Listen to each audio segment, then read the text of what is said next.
वैश्विक संकट को देखते हुए पूरे देश के लोगों को आह्वान किया है और हम सबकी जिम्मेवारी बनती है देश के नागरिक होने के नाते कि देश के प्रधानमंत्री के आह्वान को हम अक्सर पालन करें। और भी मंत्री आ रहे हैं, संभवतः सभी का प्रयास है और हमारे कई मंत्री जी पहले से कई दिन पहले भी चलाई साइकिल और आज मैं अपने निवास से ही आया हूँ सेक्रेटरीट तक जी, तो 2-3 किलोमीटर हमें चलानी भी चाहिए।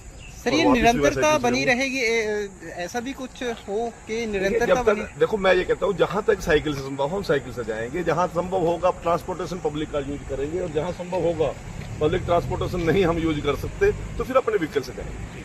5 किलोमीटर जो है सेक्टर 16 से पहले मैं एमएलए हॉस्टल आज सोमवार था मंदिर गया और वहाँ से फिर दोबारा से, तो ये उस दिन पंचकमल में जो मीटिंग थी उसमें भी मैंने कहा था कि मेरा अपना विचार है, ये नहीं कि कोई इसको फॉलो करे या ना करे, कि भी हम कम से कम चंडीगढ़ में जब हों अपने निवास स्थान से जहाँ मीटिंग है, जो मीटिंग स्थल है, कभी माननीय मुख्यमंत्री जी के आवास पे मीटिंग हो जाती है, कभी सेक्रेटरीट में होती है, कभी हरियाणा निवास में होती है और इस तरह से अपने ऑफिस में भी जहाँ हम बैठते हैं और विधानसभा जो हो तो विधानसभा में भी हम कोशिश करें कि अपने निवास स्थान से हम साइकिल पर आए। मैं इस कोशिश को लगातार जारी रखूंगा कि अपने निवास स्थान से इस तरह से साइकिल पर आने। इसके साथ ही सर, जिस प्रकार आज कैबिनेट मिली, क्या कुछ खास है? जैसे अभी पता लगेगा, मीटिंग जो है लगभग शुरू होने वाली है। मैं देखता हूँ, ईवी को लेकर भी इस बात देखते हैं।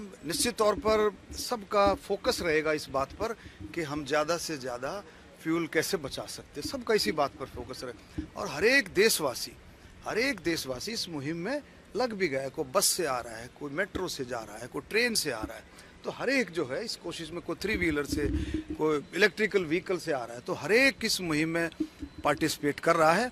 सबका योगदान है, बूंद बूंद घड़ा भरता है, तो एक छोटा सा योगदान मैंने भी कोशिश की है, तो लेट्स सी। Thank you.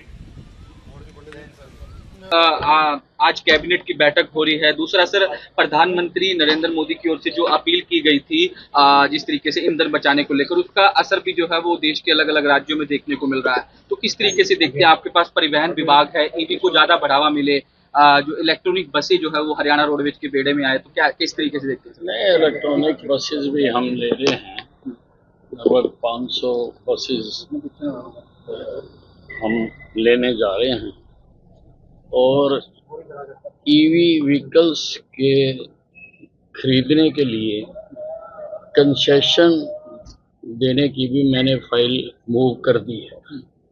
मैंने चंडीगढ़ और दिल्ली के एट पार 100% टैक्स में एग्जम्पशन की फाइल मूव की है ताकि लोगों को प्रोत्साहन दिया जाए कि वो इलेक्ट्रिक व्हीकल्स खरीदें।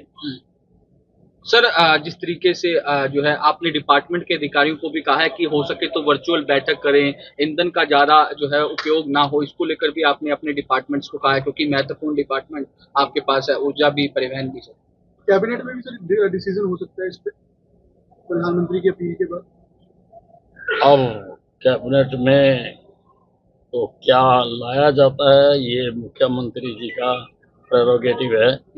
अब जाके पता लगेगा कि क्या क्या उसमें लाया गया है। आपके विभाग में से क्या चेंजेस अपने डायरेक्ट?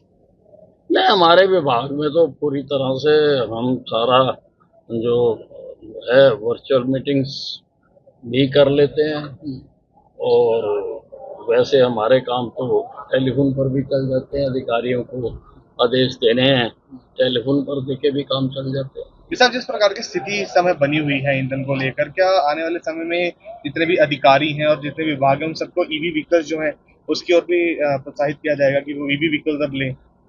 नहीं, देखिए, अगर टैक्स कम कर दिया जाता है और तो लोगों का रुझान ईवी की तरफ बढ़ेगा ही। ठीक है सर, थैंक यू।